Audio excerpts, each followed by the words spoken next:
All right, boys and girls, come on! Playoffs. Playoffs are here. Your playoffs should be starting this week. Weeks 14, 15, 16 are the playoffs if you're in any normal league. Unless only 4 teams. Oh, by the way, one team said that they don't count sacks. Yeah, just that's put that ridiculous. out there. Yeah. Just saying. I knew there'd be one out there. 0.08. It's more than 0.08 based on the comments, but we'll just go ahead. Say whichever gets up. These rankings will be updated throughout the week. Click on the link in the description.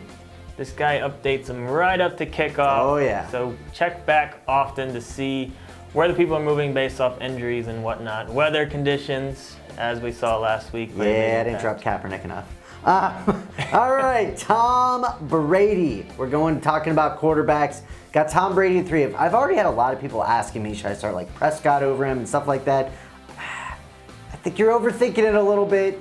How much would it pain you for Tom Brady to be on your bench in the playoffs and he blows up? I know the weapons aren't there, as many as we thought he was going to have, but it's still Tom Brady. And I know it's the Ravens, but their run D, I think, is actually better than their pass D, so I like Tom Brady this week. He's a must-start, in my opinion. And you'll hear us say this a few times in this video, but we don't normally say this time of year, stick with your studs, stick with who got you there. Tom Brady, he's been solid. He's a good guy that's got you there. Mariota, a guy I want to talk about, we had down at 16. He's a guy that's probably got you there down towards the last bit of the season there. But it's Denver. This one's tough. Mariota's one where it's like, okay, maybe you start. I mean, you could definitely argue that Mariota should be up around like 10 or something like that because he has been so good and he does have the potential to do stuff with his legs. But Denver has shut down a lot of good quarterbacks this year. So Mariota definitely not a must start this week. But again, you can certainly argue that he should be higher. He could still have a decent game.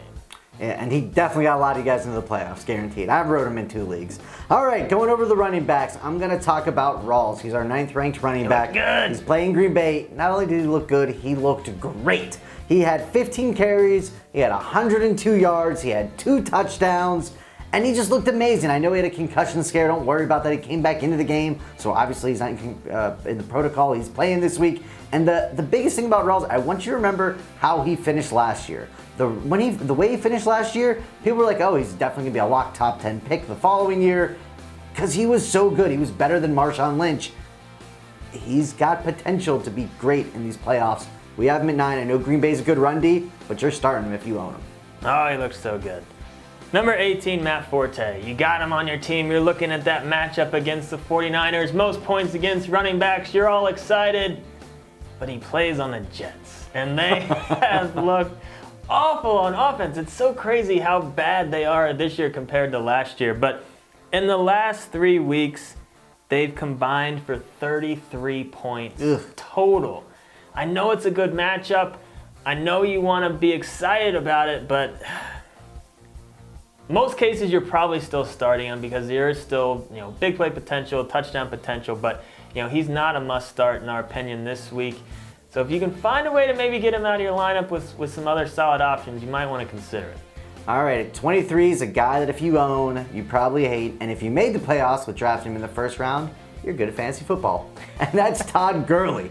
Man, it's been a disappointing year for Todd Gurley owners. But while the Niners, was Dustin was talking about, give up the most to running backs, the second team that gives up a lot to running backs is the Atlanta Falcons. That's who Gurley is playing. So it's a great matchup. I know Goff hasn't really opened up the field like we thought he would. But if you're in the playoffs and you have Gurley, I do really consider him as a flex option. I think he's a very interesting flex option for this week. He's probably going to be, I don't own him in any leagues, thank goodness, but if I did, I could see him starting a lot of leagues because this is the type of week 80 and a touch is very reasonable for Todd Gurley this week. Another very interesting flex option this week is Tevin Coleman. I think he's finally healthy now. Look back at his game log at the beginning of the year and what he did for them. He's been banged up, and the thing I like about him this week, they're playing the Rams. They're probably going to be playing with a lead. There's a good chance him and Freeman both touch the ball around 20 times. I don't know. I mean, I think they could definitely lean more towards the run on this one just because I just don't see the Rams being able to keep up with the Falcons. So I think Tevin, very interesting. I think there's a good chance for a breakout. Nothing more than a flex option with upside, but I do think he does look healthy now to me, so I like that. It's the touches. That's the only thing that scares me is the touches. We argued about this one. Dustin likes him a little more. He's a I little gotta more of move a up a couple gambler in the spots. playoffs than me. I'm a gambler. I'm a little safer, which I bet people would assume I'm the crazy man, and you're not, but who knows. All right, going over to wide receivers, talking about Edelman. He's our 11th ranked receiver. Remember, these are standards rankings, so in a PPR, you can bump him up even more. But again, with Brady losing Gronk and the weapons not being there for him, with no Amendola, Edelman got 12 targets last week. I would not be surprised at all if he gets 12 to 15 again this week. So just based on the volume, based on how safe he is, I think he has a very, very high floor. I really love him if you own him in any leagues for the playoffs. Again, we have him ranked at number 11. At 19 and 20, let's talk about those Denver receivers. For the most part, they have been a little bit disappointing, but they have had some really good games. Demaryius Thomas has been extremely consistent. He's been consistently average, but he's very safe. He's going to get you those 6 catches for 60 yards, but he could still get you that 80 and a touchdown. So both these guys with this matchup against Tennessee, they're safe wide receiver 2s this week. In most cases, they're in your lineup. You're not getting too cute with these guys because they have a high floor and they still have that high ceiling that you like. So any of the guys below them, the overall upsides are still very similar, but these guys have a slightly higher floor. Very similar to what Dustin was talking about Forte. I'm talking about Marshall playing the Niners. You like the matchup. You really want to play him. But Marshall really hasn't been that good this year, so we have him ranked at 22, and that's really only because of the matchup. I mean, that offense has looked abysmal. It's been awful, but, there's guys that we ranked under him like Crowder, Mitchell. I am okay if you want to start either of those guys over Marshall this week. I don't think that's nuts. It's, we talk about guys that got you there, and Dustin and I were talking before the show. Marshall ain't one of the guys that got you there. So he can be on your bench if you feel inclined to do so. Coming into the year, he was a stud. Hopkins was a stud. Allen Robinson was a stud. And a lot of these other guys, Kelvin Benjamin, they aren't guys that got you there. Cooks, they aren't guys that got you there. I am okay with taking a gamble at wide receiver this week because of all these high upside guys, like Malcolm Mitchell, and the guy I want to talk about, Ted Ginn. He still kind of has that boomer bust type of, thing hanging over his head, but over the last 7 games, he's averaged just under 5 catches a game. And he's had 3 touchdowns over the last 7 games, including 3 in the last 3 weeks. So I'm fine with taking a gamble on Ted Ginn, and I would even be fine putting Ted Ginn all the way up over Marshall just because I'm riding the hot hand. I don't want to second guess what he's done. He's done it for enough weeks now where I'm confident that it's a fairly safe start. And Marshall, that offense in general, it's just been so bad. It's ugly. So bad. It's painful to watch. But like Ted Ginn, Malcolm Mitchell, those are really good examples of guys that I still think have high floors and could even have higher But the Jets ceilings. could get it going because, again, who they're playing. Marshall's they could. had one good game all year. Just saying they could. But again, we had the But argument Ted Ginn prior to could the have rankings. another 80-yard He touchdown. could. I like. He very well. The 5 catches a week. That's what's more impressive over the last couple. Like that's it weird is for a him. stigma, right? That's weird for him. Your stigma is he catches either 1 for 16 or 3 for 110. And if it was 3 or 4 games, I'd still be skeptical. But No, it's been a while. It's been almost It's 2 been a months while. where he's been consistently targeted. All right, let's go over to tight ends. Let's go to a guy that I absolutely loved before the season started. I was going to get him in every one of my leagues, and then he got hurt. But Ladarius Green for the Steelers, wow, did he look great last week. And the thing that I loved about him, it wasn't the 110 yards, it wasn't the touchdown. Those are both nice. It was the 11 targets. He was getting those targets. Oh, man. And the Steelers are looking for somebody else, right? You have Bell, you have Brown, all the coverage is going to them. All of a sudden, if Ladarius Green really, I'm telling you, Steelers, if Ladarius Green can really step up his game, I would not be shocked to see them in the Super Bowl.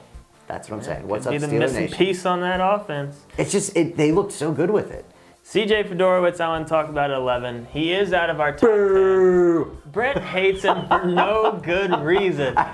It's an irrational hate. I will admit that. It is irrational. Here's the thing that is a little bit annoying with Fedorowicz because all these other tight ends, they occasionally have these crazy blow-up games, Right. where they just 3 touchdowns. Where'd that come from? That's not going to happen with Fedorowicz. No. But he's been getting consistently targeted, consistently getting around 40 to 50 yards, 4 or 5 catches. He's probably not going to blow you away, but when you're looking this far down, he's safe. But you know what? In all reality, and I'm going to argue against myself, due to the consistency, would you be shocked if he got 2 touchdowns? I mean, it's got to happen eventually. I mean, Maybe. I still hate him for no reason. And I'm always going to. Let's go to defense, and I love it. Thank you, guys. You're finally back as our number one ranked defense for the week. I want to say mine because it's the Vikings, and I'm very happy about it. It would be the Chiefs if they had a better matchup. But. And the Vikings have a great matchup because they have the Jags, so that is why they're number 1, obviously. Turnovers, sacks, I think if the Vikings for some reason are on your wire, grab them 100%. I absolutely love them this week. Go Vikes. Go Vikes. Let's talk about everything for my Atlanta. playoffs. Atlanta, we have them at number 10. Atlanta's defense is not good, but they're playing against the Rams, and the Rams will probably be able to put up some points against them, but Goff, he's been getting sacked, 3 picks in the last 2 games. You got to think they're good for a couple of turnovers, a couple of sacks. Even if they give up 24 points or whatever, they still got a good chance for a solid week. Good luck this week, everybody, and make sure you make sure you leave a nice comment. Subscribe. Or any comment, to be honest. Do all of those things. Give us some love. Till next time. Till next time. Dustin was making me practice.